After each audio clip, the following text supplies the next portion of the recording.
السلام علیکم ورحمۃ اللہ وبرکاتہ۔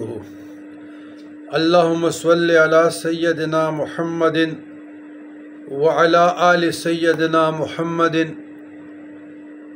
وبارک وسلم۔ عزیزان گرامی، کسی کے پلاٹ پر، مکان پر، گاڑی پر یا دکانوں پہ یا جائیداد پہ ناحق قبضہ کیا ہو تو بزرگان دین کے مجربات میں سے ازمودہ عمل سے مراد میرا یہ ہے کہ یہ میرا خود بھی میرے اعمال میں ہے۔ تو بعض چیزیں ذہن میں نہیں ہوتی، سینکڑوں ویڈیو بیانات ہمارے ہو رہے ہیں، کر رہے ہیں۔ ضروری نہیں کہ سوشل میڈیا پر ہر کوئی چیز آ جائے، مجلس میں بھی ہوتے ہیں، محفل میں بھی ہوتے ہیں، انفرادی اجتماعی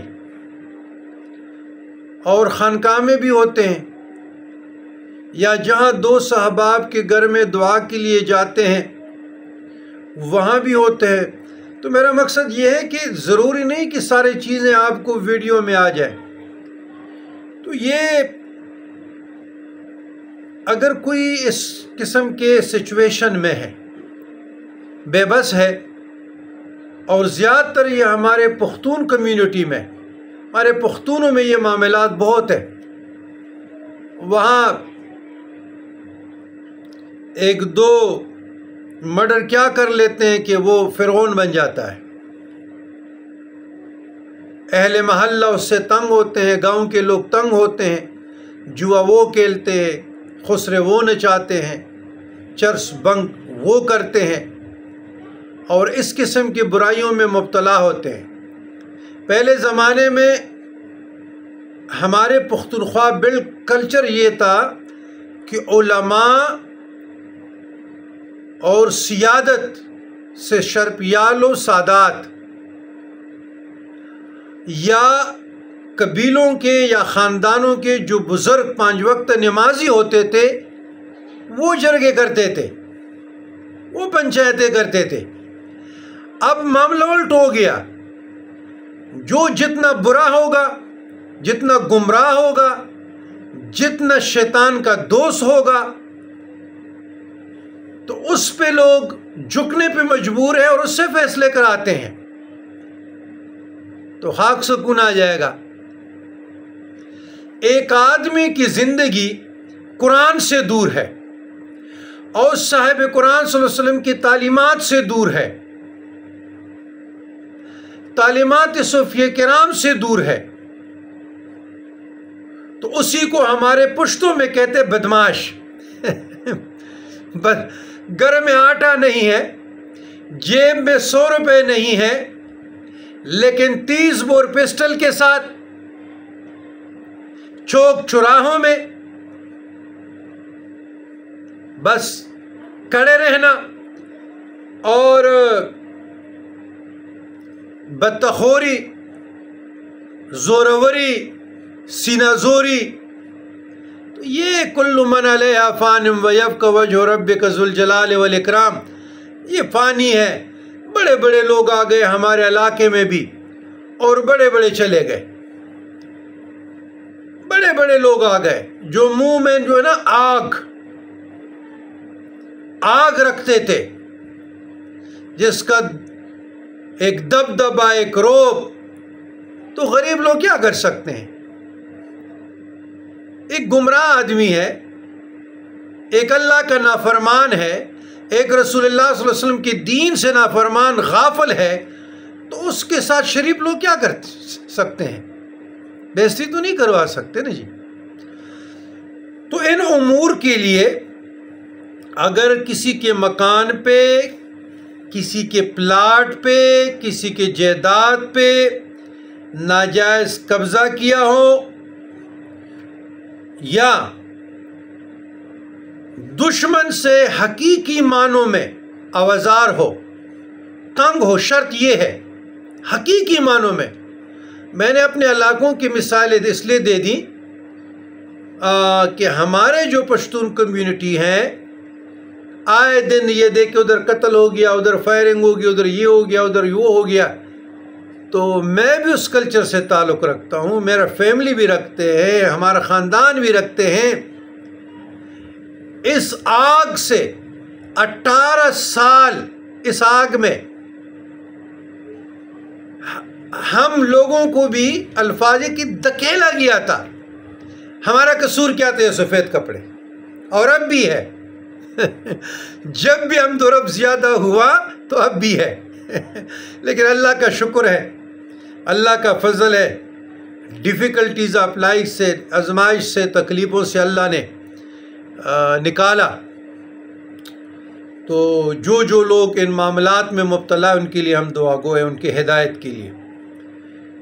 تو یہ عمل جو میں بتا رہا ہوں یہ عصر اور مغرب کے درمیان یا رات کو پڑھنا ہے، 12 بجے کے بعد یا صبح نماز سے پہلے۔ امر بھی بہت آسان ہے۔ سورۃ الزلزال، سورۃ الزلزال، بسم اللہ الرحمن الرحیم۔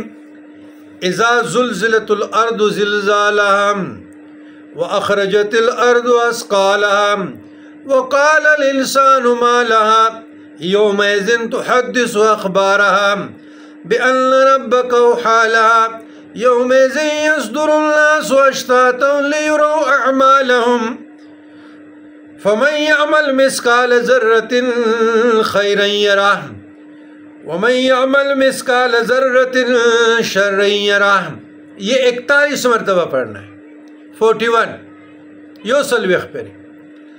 اور بیاچ حدیث اور دوسرے جو حدیث میں آتا ہے اللہم انا نجعلک فی نحورہم ونعوذ بک من شرورہم، تو یہ آپ لوگوں نے پڑھنا ہے 100 مرتبہ۔ یہ عمل آپ حصول مراد تک کنٹینیو رکھے، انشاءاللہ باغ و بہار ہو جائیں گے۔ اور سورۃ الزلزال کی برکت سے، وسیلے سے اللہ کی بارگاہ میں پھر ہاتھ اٹھائیں، ہاتھ ایسے اٹھائیں کہ یا اللہ اپنی قدرت سے، قرآن مجید فرقان حمید کی تلاوت سے، سورۃ الزلزال کی برکت وسیلے سے یا اللہ میری اس مشکل کو ریزہ ریزہ کر دے جو میرے لیے ایک پہاڑ بنا ہے، تو انشاءاللہ کرے گا اور آپ لوگوں سے اس مصیبت سے نکالے گا۔ ہاں، اس میں ایک چیز اور بھی ایڈ کرتا ہوں، بعض اوقات ہمارے ہاں رشتے ہو جاتے ہیں پھر وہ دیتے نہیں ہیں، تو ان کے لیے یہ اکثیر ہے، دینے پہ مجبور ہو جائے گا، وہ دے گا۔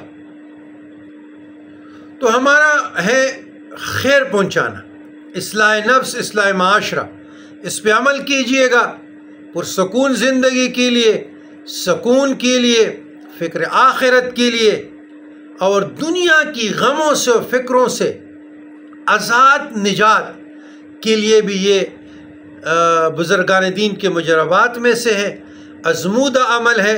سورۃ الزلزال 41 ٹائم، 41 بار، اول آخر درود ابراہیمی 3 بار، 7 بار، 5 بار، 11 بار، اور پھر اس کے بعد جو حدیث ہے اللہم انا نجعلک فی نحورہم ونعوذ بک من شرورہم، 100 مرتبہ، یعنی 101 مرتبہ پڑھے۔ اس کے بعد دعا اپنا اللہ کے ہاں کشکول کو پھیلائیں اور ان کے وسیلے سے دعا مانگے، انشاءاللہ دعا قبول ہوگی۔ لیکن ناجائز کے لیے نہ پڑھے، جائز کے لیے پڑھے، ہدایت کے لیے پڑھے۔ کسی کو ہدایت آ جائے تو اس سے اور کیا چاہیے؟ تو اس پہ عمل کیجئے گا، اور ڈسکرپشن میں بھی میں انشاءاللہ تعالی ڈال لیتا ہوں تاکہ آپ لوگوں کو آسانی ہو۔ والسلام علی من اتبع الہدی۔